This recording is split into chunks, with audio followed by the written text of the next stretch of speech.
Hello everyone, welcome into the another session on object-oriented programming. Hope all of you are doing great and studying and also taking care of yourself. Students, in the last lecture, we began our discussion on object-oriented programming. Before our discussion started, we discussed how languages were evolved over the time. We started with the binary level language, in which we gave instructions to the hardware using binary level language like 0 and 1. For a time it was good. We could give instructions to hardware and we could get our work done from the hardware using binary language. But it was having problem. The problem was that language was very difficult to understand to human being, as all the instructions needs to be given in the form of strings of zeros and ones. It was difficult to understand to human being. So as a programmer, it was really very difficult to work on that programs, to debug the programs. How we sorted out that? So we sorted out that using assembly level language. So in the assembly language, we gave some English words to some instructions. So for add, ADD was used. So instead of giving an instructions in the form of zeros and ones, we started giving instructions in the form of English words. So that was quite a sigh of relief for programmers, because now they could use English words instead of remembering zeros and ones strings. And it was easy to work with the computer programs then. But as the complexities of programs went on increasing, we felt that assembly level language was still difficult to cope up with. So then we had functional language or a procedural language. In the procedural language, we started clubbing the problem into different functions. So if I had a problem, I will not solve it immediately, but I will try to solve them using procedures. So I will divide it into the small procedures. I will write down procedures and then I will club it together and then I will compile my program. It was good. And C is the one of the most famous language in the functional paradigm. But as we went on increasing with the complexities of programs, we felt that functional level language are still apart from the real world life. In the real world project, we had to deal with different objects. When we try to transfer these objects in the form of functions, then it would be really difficult for a programmer. Last time we discussed some examples like fan, isn't it? Fan is an object, but if I will try to translate that into terms of functions, then it is difficult. Okay, the motor which is rotating around itself, okay, to which the blades are attached, which rotates the air around you. Okay, isn't it? So if I will try to put everything in the form of functions, it's difficult for me. And most of the times when we have a project, when our customer comes with a project, customer is always talking in the form of objects. Customer is either like a bank manager or a bank employee. So we will talk about, we wanted to have an application for the bank where there will be a bank employee or bank staff, there will be a customer and they will interact with each other. So he will talk in the form of object. Now, after a certain time, we started filling that gap. So as a project manager or as a programmer, we started having that gap, and it was really difficult to bridge that gap of conceptual changes. So if my customer is talking in the form of objects, isn't it? Because in real world, everything which comes in front of us is object. But when we try to translate that in the form of functions, then it was getting difficult. So we felt that gap, and because of that, that gap needs to be bridged using another level language to which we call as an object-oriented programming languages. So here we started looking at the problem in the form of objects. So we actually changed our orientation. Earlier orientation was in the form of functions, so small functions or small procedures, but now our orientation is in the form of objects. So we will look everything in the form of objects, and that becomes very easy for us to work with, because when the problem statement comes to you, You have to just figure out the real world objects in it. And once you could figure out the objects, then this language paradigm will support you directly. You don't have to work again on that objects to translate them in the form of functionalities. So that is really good thing in order to work with the complex programs. So this is how we started with the object-oriented programming, and C++, Java, all these languages comes under the object-oriented programming. So let's get started with understanding some of the basic concepts which are very relevant in object-oriented programming. So in that, the first concept that we are going to discuss today is objects. So as I told you, object is any real-world entity which is relevant for your program. So if I'm talking about the college database management, you may figure out the objects in that. In that, we have a student as one object. In that, we have a faculty as another object. In that, we have an administration as another object. So any real world entity which is actually contributing into that particular program or in that particular project, to that we can call it as an object, isn't it? Let's take an example of bank. In the bank, we have an employee, then we have a customer. These are nothing but the objects. So when we talk about the objects, objects are nothing but real world entities. So when we have any problem statement in front of us, we have to only find out the objects which are relevant in that problem statement. And these objects we have to take on and we have to create those objects. So if you take the object and if you break it down, what you will get inside is nothing but two different compartments. In first compartment, you will get the data which is associated with that object, and then you will get another compartment in which we have a functions. So if we take the object as a student, in that we have two compartments. In any object we will have two compartments. So if we try to break it down this student, what we will get inside? The data associated with the students. So like student will have its name, student will have a date of birth, student will have a marks. So this is nothing but a data which is associated with that object, student, isn't it?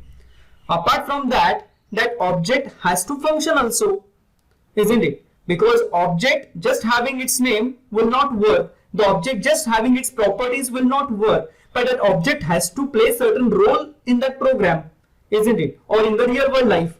So we have a functions for that.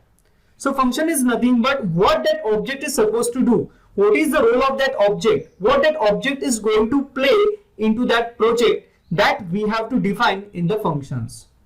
So functions are nothing but the actions performed by the objects. So this is how objects are comprised of. Hope everyone is getting clear with the concept of objects. Now the next concept that we have to discuss is class. Now we have understood in object-oriented programming, objects are very important. Without objects, you cannot work in the object-oriented programming, because the name itself is telling you it is oriented towards the objects, right? So we have to create object, isn't it? Without creating, we cannot use them.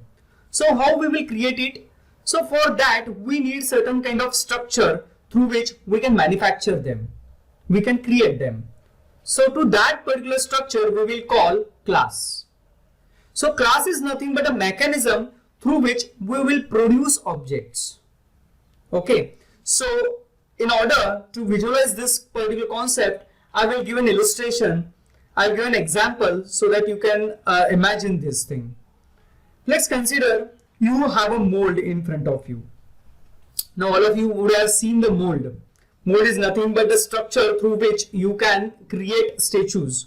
Like there are idols of Ganpati, idols of Lakshmi, idols of gods and goddess, isn't it? So how they are creating these idols? So they have a mold for it, isn't it? So consider that mold is kind of a structure through which they are producing those idols. Okay, like Ganpati. Let's take a idol Ganpati. For that we have a mold of Ganpati. We will have a mold of Ganpati. We will put the clay inside in that mold. We will wait to get it dried. Once that clay has been dried, we will remove the mold, and what we will get inside is nothing but actual Ganpati, isn't it? The idol of Ganpati. isn't it? So in reality, what is useful? Whether it is mold or whether it is an idol of Ganpati, in real world you need a Ganpati, isn't it? You need an idol of Ganpati. You don't need actually mold. The mold is only used to create Ganpati, but what you need is idol of Ganpati. So this is how you can correlate classes and object concept. Class is nothing but mechanism through which we are producing objects. What we need in reality, we need objects only. But how we will manufacture the object? So for that we need a certain manufacturing process, and that manufacturing process is nothing but the class. Hope it is clear to you. Now all the idols which have been manufactured by same mold will be similar in their nature, isn't it? So if you have seen the Ganpati idols, okay, from the same mold, they will have the same shape, isn't it? The way they are sitting, the way their postures are, the way their eyes look, the way their ears are sitting, everything will be similar. I will not say they are same, they are similar in their nature, isn't it? If they are blessing, the way the hand is postured, that is very similar, but that is not same. The reason why I am using word similar and not same is because most of these idols are using different colors. Okay, for their body, they will have a different color. For their clothes, they will have a different color. For the crown, some crowns might be silver, some of these crowns will be of gold, isn't it? So the colors will be different, but according to their shape, they are very similar. So again, you can correlate these concepts with the classes and objects. All the objects which are being manufactured by the same class, they will look similar to each other because they are being manufactured by the same class. So you will have the same structure inside in these objects, but these objects are not same because these objects are different with their attributes, because some of these will have different colors, some of these will have different data, but in terms of their functions, they will behave similar, isn't it? So this is how you can treat classes and object concept. So according to definition of class, class is collection of similar types of objects. So when you will collect all the similar types of objects, you can form it as like a class. Let's take this example. We have a class named fruit. Now from that class, we can create object. And mango is one of the object which has been created from this class. Okay, we can create other objects also. We can create other fruits also. Like mango, we can create apple as another fruit. Now mango and apple, are they same? No. But are they similar? Yes. Because both of these are fruit. We can cut them, we can eat them. So in terms of their functionality, they are similar. But they are not same, because in terms of their colors, in terms of their shape, in terms of the way they are eaten, it is very different, isn't it? So these are nothing but the objects coming out of the class from the fruit. Let's take another example. Consider we are working on the college database management software. Now in any college, we have multiple students and multiple faculty persons, isn't it? So how you will create multiple students? So for that, first you will need to create some sort of structure, a manufacturing unit through which you can create these many students objects, isn't it? Because what we need is nothing but the object student, and that is not only one object is required. We need 900 objects, for example, isn't it? So what we will do, first we will create a manufacturing process, and through that manufacturing process we can create as many student objects as we want. So that is the manufacturing process. To that we will call it as a class. So we will create a class student, and then we can create 900 objects, thousands of objects, as many objects as we want. And none of that object is same to each other, but it will be similar because all these are nothing but the student objects, isn't it? So every student will have different name, every student will get different enrollment number, every student will get different branch, isn't it? So according to their information, they are different, but every student has to function similar, isn't it? Because every student has to come for the lectures, every student has to attend the practicals, every student has to go for the exams. So in terms of their functions, they are very similar. So we are not actually creating the objects directly. For that, we are creating the class first, and from the class, we are creating the objects. Similarly, we wanted to create a faculty object. Now, we cannot directly create a faculty object from the student class because the structure of the faculty is very different. So for that, again, we will create another structure, another manufacturing process. To that, we will call as another class faculty, and from that, we can create as many faculty as we want.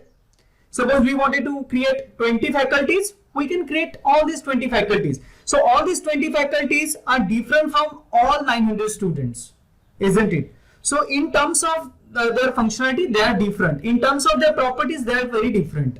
And that's why, as the structure is differing, we needed to create another manufacturing process for the another object, isn't it? So if I club all the students together, I will get a class of student. If I will collect all the faculties together, I will get a class of faculties. Hope this classes and object concept is clear to everyone by now. Okay, we will take a couple of more examples as we move forward. Let's see another feature of object-oriented programming, that is data encapsulation. Have you ever seen the capsule? Have you ever opened it? What you will find inside in it? If you open the medicine capsule, you will find small granules are there inside in that capsule. Now, what's all the purpose of putting out all these granules inside in the capsule? The reason is because these small granules needs to be get protected from the outside environment. If I will put all granules outside and directly in the contact of environment, then because of sunlight, because of humidity, it will start decomposing. It will lose its composure and it will become less effective. The similar thing is there in the data encapsulation. What we are doing over here, we are putting out data and the functions which are acting upon that data inside in the capsule, so that no one from the outside of the capsule can work with that data or the functions. So this is nothing but a data encapsulation feature. It is achieved in the object-oriented programming using classes concept. So what do we have in the class? We have variables and then we have a methods which are acting upon those variables. And these methods and variables means the functions and variables cannot be accessible outside of the class. So it will be only accessible within the class itself. So this is how encapsulation is achieved over here. So for example, let's take it in the perspective of our actual example. We have a student class and then we have a staff class or a faculty class. So in the class of student, the data and the functions of students are encapsulated from the faculty's data and the faculty's functions. So faculty class, the members of faculty's class like the data and the functions cannot access the data of student directly because it is encapsulated.